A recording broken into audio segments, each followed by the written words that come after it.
Our soils engineer guy came over today, and he said the same thing that Dave Rogers did. Dave Rogers, the landscape contractor from Poway, California, was here already, and he said, hey, look at these nice trenches. What you've done is eliminated the need for boxes. You don't have to have boxes when you have a trench. So you can see that this trench goes down to about that high.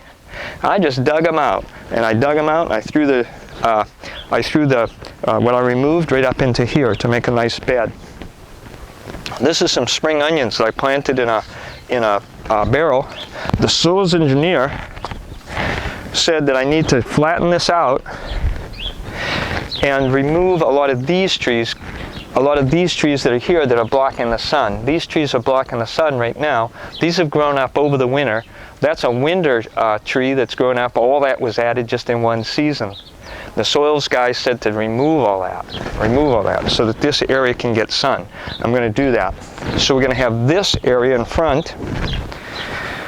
In this area, you can see the beautiful desert plants that are back there, the aloe plant that are back there. We're going to add this whole out. We're showing you now so that when you see this in a few days, you can see the transformation.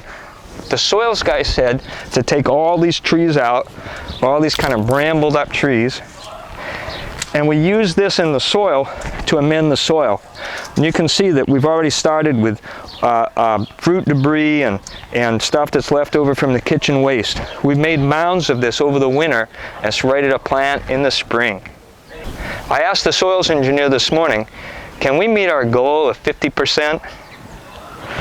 Well, he didn't exactly say, but he said that we can plant tomatoes, chilies, onions, Napales, and I'm begging him to have us plant avocado. I don't know if the avocado is going to work out or not. Join us on this channel. We're going to do it here. We're going to shoot for 50%. At the end of this year, we'll be doing about 50% for vitamins, minerals, and everything that you need for health. Join us tomorrow. We'll have more. For now, this is Tim on our channel.